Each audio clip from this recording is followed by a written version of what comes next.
Hello, this is Meteorology 113, Lecture 2, Atmospheric Radiation. This is the second lecture of Course Module 1, the Natural Unpolluted Atmosphere. The outline of this lecture is as follows.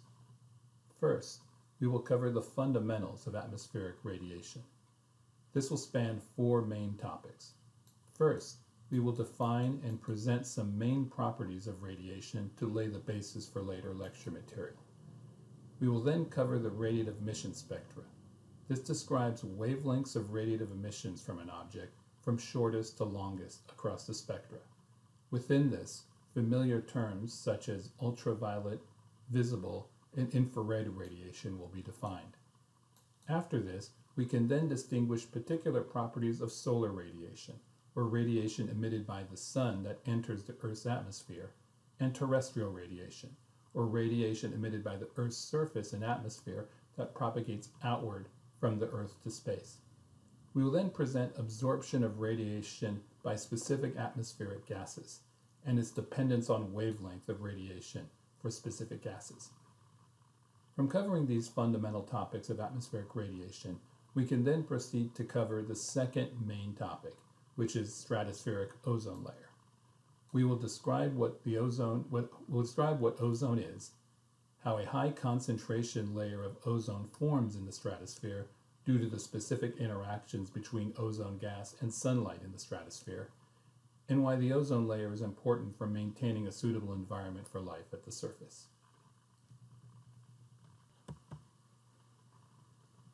Atmospheric radiation, fundamentals.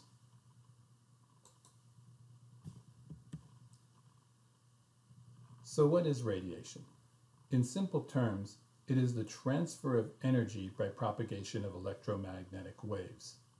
Sometimes scientists prefer to refer to radiation in terms of particles instead of waves, to be more suitable for different behavioral aspects of radiation. However, for this lecture, describing radiation as waves is most appropriate. One can read on their own about the interesting topic of wave-particle duality with respect to radiation if desired.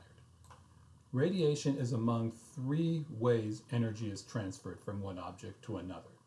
The first way is conduction, which is the transfer of energy by molecule-to-molecule contact.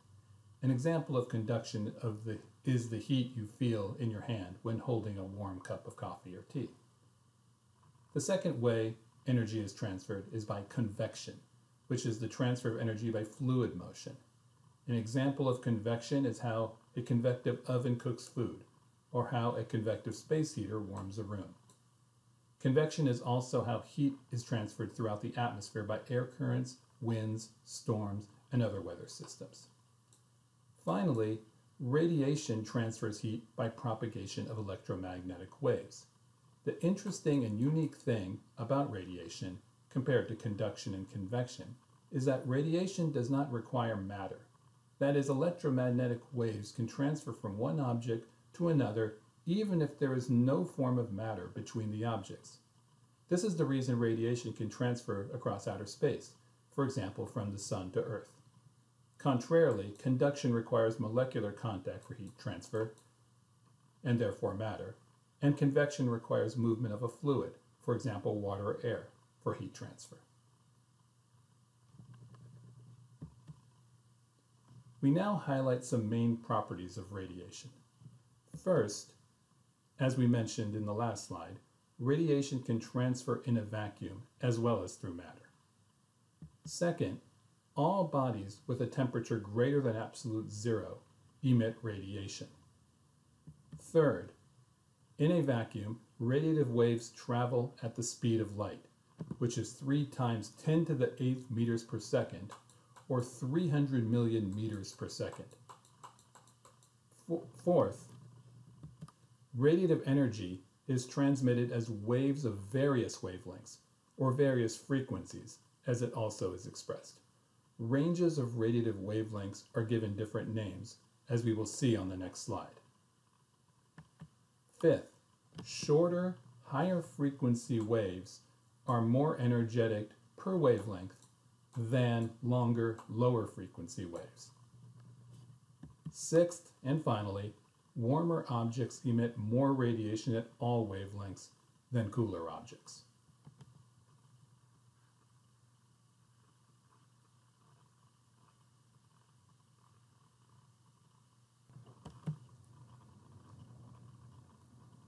The last point can be made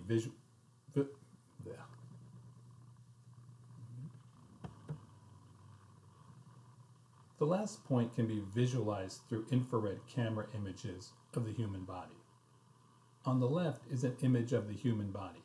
The warmer parts of the body around the neck, back, and spinal areas, shown here by the reds and yellows on the image on the left, indicate warmer and thus more infrared energy emissions than the colder body extremities, shown by the blues in the image. On the right is a practical application of this, the infrared camera used for night vision. The infrared energy emission from the person in this image on the right shows up clearly against the colder surrounding air. This enables the person to be detected, although visibility is poor or barely existent because it is night. Returning now to the fundamentals of radiation. One of the main properties presented a couple of slides ago is that the radiation emitted by an object is over a range of wavelengths. This slide illustrates this property. At the top, we indicate radiative wavelengths across increasingly longer wavelengths going from left to right across the graphic. On the far left are the shortest wavelengths of radiation: gamma rays, X-rays, and ultraviolet light.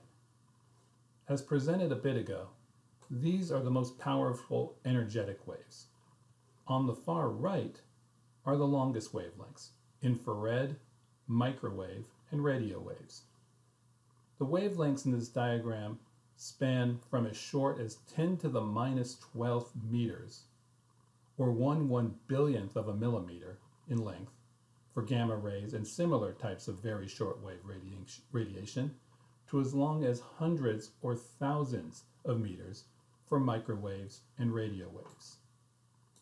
In the middle of the horizontal is visible light, which our eyes can detect. Seeing this diagram on top, one is already familiar with this radiation in everyday life, from X-rays that are part of normal medical procedures to microwaves that are emitted by microwave ovens. The middle graphic expresses this span in terms of frequency in hertz, which is the number of waves that travel across a point per second. Since all waves travel at the speed of light, there will be more and thus a higher frequency of waves passing through a point for shorter waves than for longer waves. Hence, shorter wavelengths have high frequency and longer wavelengths have low frequency. On the bottom graphic is an indication that the temperature of a temperature of an object would have to emit radiation primarily at these wavelengths. For example, the sun at 6,500 Kelvin, around here on the horizontal, emits primarily visible light. There will also be appreciable, although less, ultraviolet and infrared light emitted by the sun. We will discuss this more in later slides, comparing to Earth-emitted or terrestrial radiation.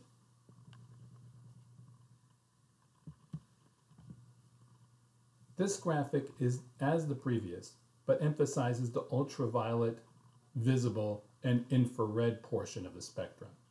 We will focus primarily on these radiative wavelengths in this class. Visible light ranges from around 400 to 700 nanometers from blues to reds. 1,000 nanometers is about 1/1000th of a millimeter. The familiar acronym Roy G. Biv spans the order of colors across the spectrum from reds to blues.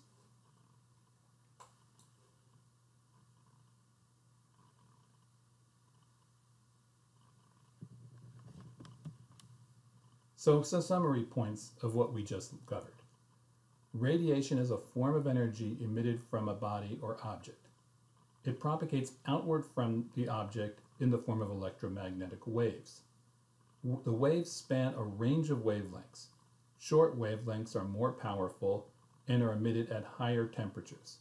Long wavelengths are less powerful and are emitted at cooler temperatures. Moving forward, we now apply some of the basic concepts of radiation we just covered to the Sun and the Earth. This plot is a depiction of the radiation emitted by objects of different temperatures as a function of wavelength of radiation. The vertical axis is the radiation intensity in watts per meter squared per micrometer, which is a measure of how much radiation is emitted at each wavelength. The horizontal axis is the wavelength of radiation in micrometers. A micrometer is 10 to the minus 6 meters, or 1/1,000,000th of a meter. The axis increases in wavelength going from left to right across the axis. The plot shows the variation of radiation emitted by bodies for 4 different temperatures: 15 million Kelvin, 6,000 Kelvin, 300 Kelvin, and 1 degree Kelvin. The plot illustrates some main concepts we learned from the previous slide. First, more radiation is emitted from an object of warmer temperatures than colder at all wavelengths. Second, the wavelength of peak emission increases as the object gets colder. That is, warmer objects emit shorter wavelengths of radiation primarily than colder objects do. We highlight the importance of this by drawing attention to 2 of these lines. First, the green line, corresponding to emissions for an object at around 6,000 Kelvin, is very close to what the Sun emits. The surface of the Sun, in fact, is around 5780 Kelvin, close to 6,000 Kelvin. Looking closely at this line, it is seen that the wavelength of peak emission is in the visible part of the spectrum. Therefore, the Sun primarily emits visible light, with some ultraviolet and infrared alongside that. The red line, corresponding to emissions from an object at around 300 Kelvin, is very close to what the Earth emits. The surface of the Earth, globally average, is in fact around 280 Kelvin, close to 300 Kelvin. Looking closely at this line, it is seen that the wavelength of peak emission is in the infrared part of the spectrum. Longer wavelengths than the visible light that the Sun peaks at. So some key points. Warmer bodies emit more radiation than colder bodies at all wavelengths. Warmer bodies emit at shorter wavelengths than cooler bodies. The Sun, at around 6,000 degrees Kelvin, emits mostly in the visible part of the spectrum. We refer to emissions from the Sun as solar radiation. The Earth, at around 300 Kelvin, emits mostly in the infrared part of the spectrum. We refer to emissions from the Earth as terrestrial radiation. So we can now ask the question, what happens to radiation as it travels through the Earth's atmosphere, or any atmosphere for that matter? These concepts apply to both sunlight as it travels from the top of the atmosphere downwards towards the surface, and to terrestrial radiation from the Earth as it travels upward from the surface towards the top of the atmosphere to outer space. First, the gas molecules comprising air, as well as the clouds of the atmosphere, can scatter radiation. This scattering can result in a reflection back to space in the case of solar radiation, or more subtly a change in path of the radiation in some other direction redirected towards the Earth's surface. In the case of air and visible sunlight, blue light from the sun is more efficiently scattered than reds. This is why the sky is blue. Clouds, on the other hand, reflect light equally across the color spectrum, and hence clouds are white. Second, radiation can be absorbed by air gases and clouds. The absorbed energy then gets re-emitted to space and towards the surface in the form of infrared energy, since air and clouds are at temperatures where mostly infrared energy is emitted. An important point that we will cover in more depth in the next slide concerns absorption of radiation by atmospheric gases. In this case, the amount of absorption of radiation depends on wavelength of radiation. This is an important concept, as we will cover in the next slides. Finally, some radiation is neither scattered nor absorbed, and therefore is transmitted unaltered directly to the surface for sunlight or to outer space for terrestrial radiation.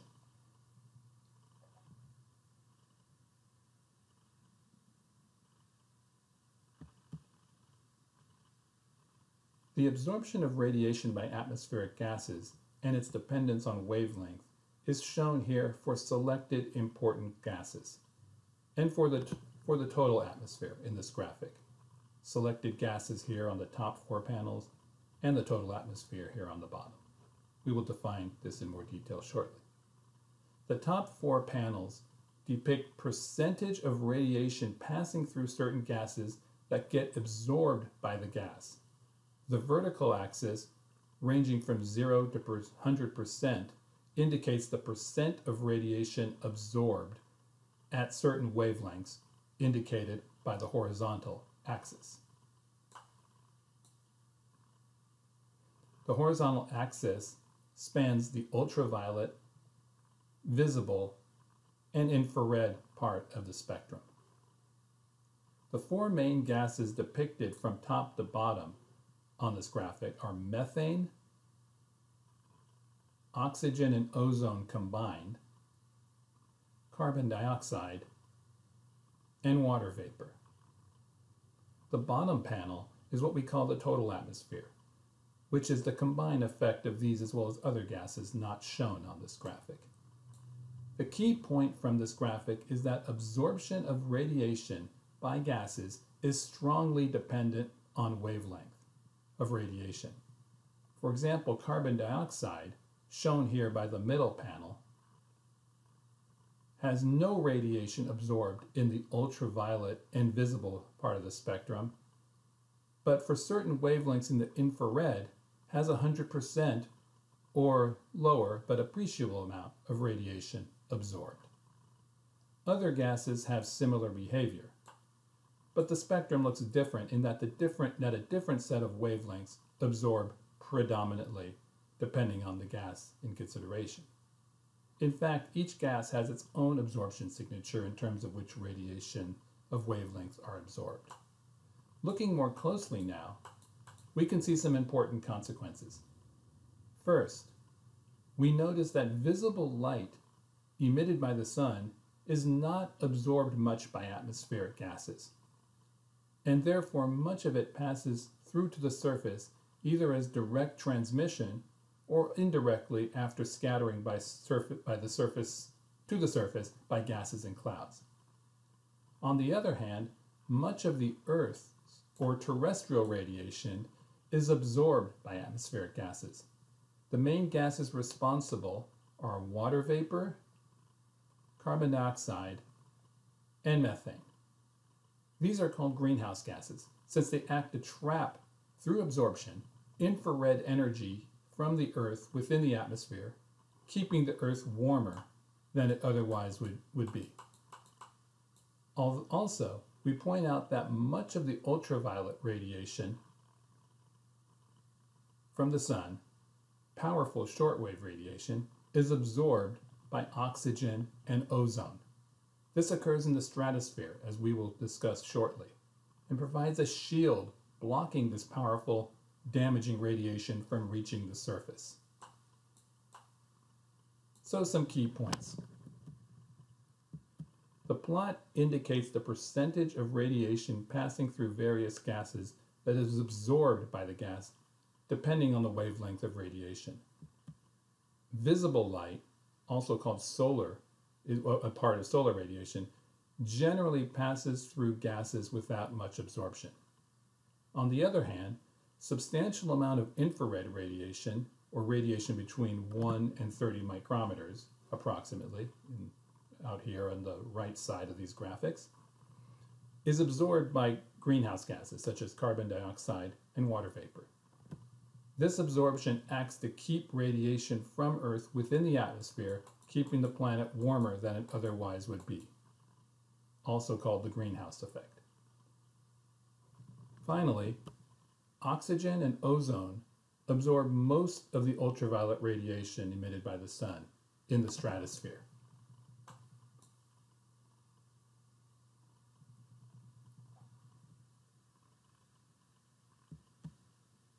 Some links for further reading on these points are provided here.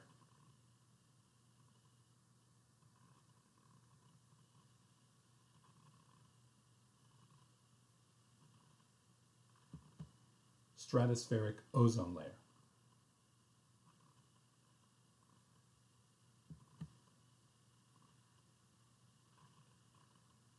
Returning to the earlier slide on absorption of radiation by atmospheric gases, we highlight one of the key points: the absorption of short-wave radiation, ultraviolet and shorter, by oxygen and ozone gas in the atmosphere. This occurs in the stratosphere and has several important consequences. One is the formation of the stratospheric ozone layer and the stratospheric temperature inversion, which was discussed in the previous lecture. The other main consequence is the prevention of ultraviolet radiation from reaching the surface, where it can be damaging to surface life since this radiation is so powerful. This occurs because oxygen and ozone in the stratosphere absorb this radiation.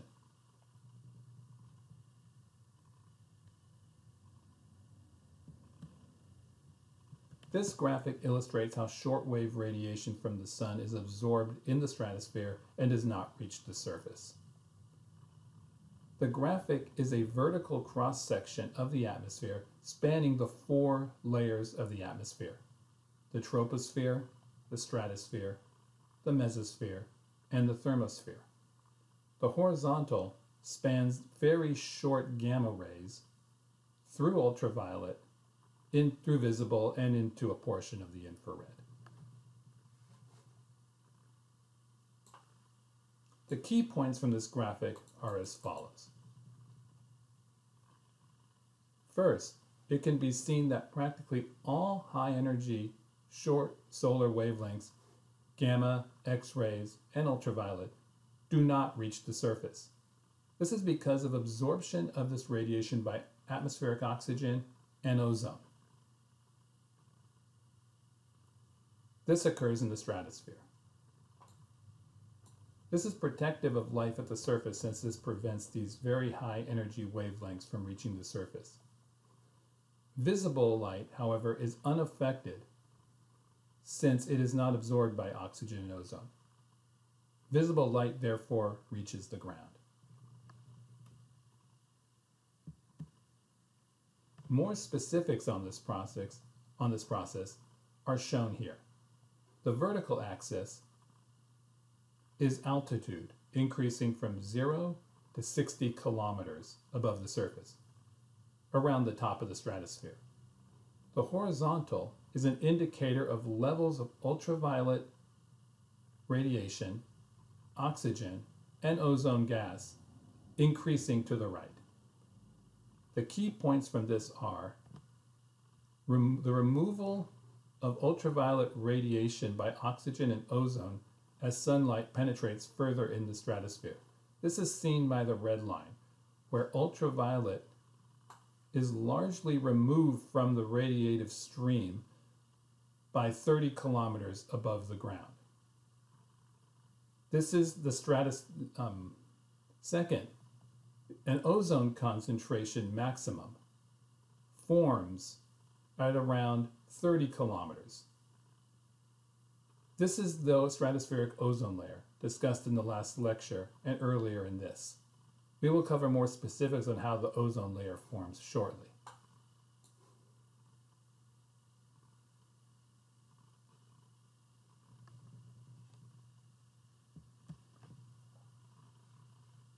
Another key consequence of absorption of shortwave ultraviolet light in the stratosphere is the formation of the stratospheric temperature inversion. Temperature is depicted by the red line in this plot, which is like the last slide, except that it shows ozone and temperature only, the vertical axis extending from 0 to 60 kilometers, as we saw in the last slide. Within the stratosphere, temperature increases in value with height, which again is a temperature inversion. The base of the temperature inversion, or the bottom of it, corresponds closely to where the ozone layer is.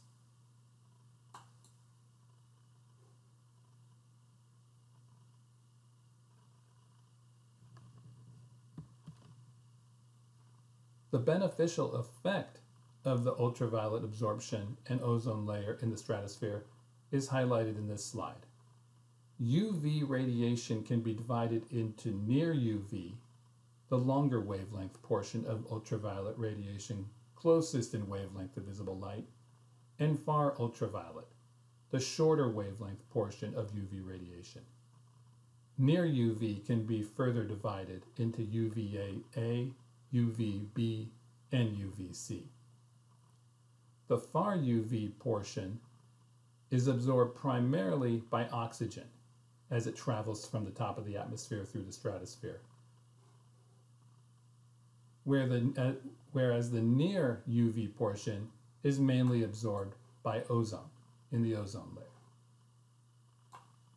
Collectively, the effect of this process, this absorption, is to prevent these powerful solar wavelengths from reaching the surface, since they are absorbed in the stratosphere. This protects life at the Earth's surface and lower atmosphere from these damaging rays. So what are the specific chemical reactions of this process? In red font text on this slide are the three main chemical reactions involved. Reactants are shown on the left side of the arrow and products on the right. Notice that products of one reaction can be reactants to another. Describing each of these reactions, first, as sunlight propagates downwards into the upper atmosphere and stratosphere, it first encounters oxygen. This oxygen absorbs the far UV portion of sunlight. This breaks the oxygen into free oxygen, two free oxygen atoms. Further down, peaking in the stratosphere, some of this free oxygen reacts with molecular oxygen in the air to form ozone. Once formed in the stratosphere, this ozone then absorbs the near UV portion of ultraviolet light, dissociating the ozone into oxygen molecule, O2, and free oxygen, O. This is a basic description of the chemistry, and there are many other factors not discussed that provide more details about the variation of ozone levels according to times of year and locations around the globe. Also not discussed here is the important topic you may have heard about concerning ozone depletion, often termed the ozone hole, which relates to how human-produced chemicals called chlorofluorocarbons, or CFCs, can cause reduction and even depletion in some cases of ozone levels in the stratosphere. Fortunately, regulations over the last several decades phasing out the use of chlorofluorocarbons have been largely successful in controlling ozone depletion in recent years, but highlighting again the three main consequences of these chemical reactions. the creation of the ozone layer in the stratosphere, which is shown here by the second reaction, the creation of the stratospheric temperature inversion, or the increase with height, due to the absorption of ultraviolet light by ozone in the stratosphere, and the prevention of this ultraviolet sunlight from reaching the surface as it is absorbed by these atmospheric gases, oxygen and ozone, in the upper atmosphere and stratosphere. This protects life at the surface from damaging ultraviolet sunlight.